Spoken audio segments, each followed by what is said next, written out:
This is so big, really major. You probably don't care, but you will care if you buy and sell on Poshmark. After 10-ish years, they have changed their structure from the flat 20% that the seller pays to now a split buyer-seller fee structure of 6% and then $1, $2, $3 on top of that, depending on the price of the item. I'll put a little table right here, but this is major for Poshmark because they have been known for their 20% fee for the longest time, and this really affects things as selling on the platform and also buying on it. What's really important to note is that the 6% comes from the total order, so including taxes and the shipping costs that you're paying that 6% on, not just what you price your items for. So it makes it a little confusing. You might want to do a little background math before you price your item, but overall I tested out some different numbers and you are making more money from this as a seller than you were with the 20% before. And definitely the higher up you go, even starting at $80 or more, you're only really paying about 10% of the price that you're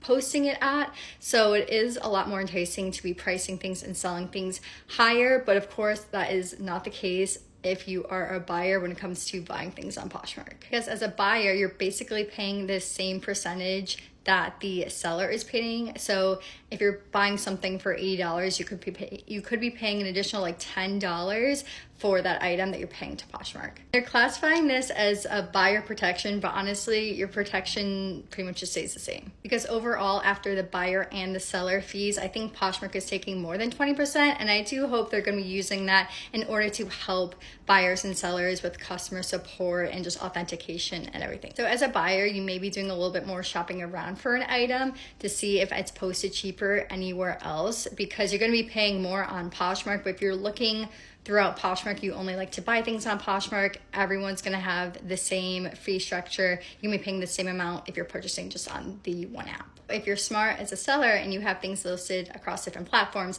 it'd be wise if you wanna sell it on Poshmark to have the price less on Poshmark so that buyers are more enticed to purchase on there, or it comes out about the same. I do that similar thing on Vestiaire because their buyer fees are outrageous, and so I'll always price things a little bit lower just because the fees are so minimal and I'm actually sometimes making more. So just keep that in mind. I'm definitely going to be doing that. I think it'll be interesting to see, but I know people are going to be shopping across the platforms to see where they can still get the best deal, especially if you're someone like me and selling a higher cost of goods. Because the fees are based off the order total, so the tax that the buyer pays and taxes change depending on wherever the buyer lives. This is going to be really confusing to keep track of if you sell a lot of things on Poshmark or sell for business purposes. So I highly recommend now to get signed up with my reseller Genie. That's what I use. It basically keeps track automatically of all the sales. It calculates all the fees like it does it for eBay. It includes all the different promotion fees or shipping fees.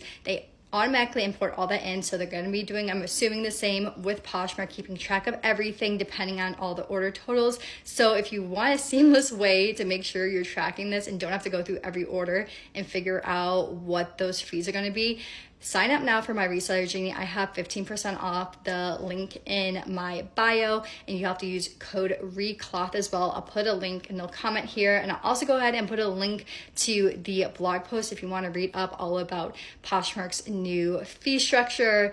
Again, so different. I'm just gonna, things are gonna be running through my head, figuring out what I want to do, how I want to stay on top of it.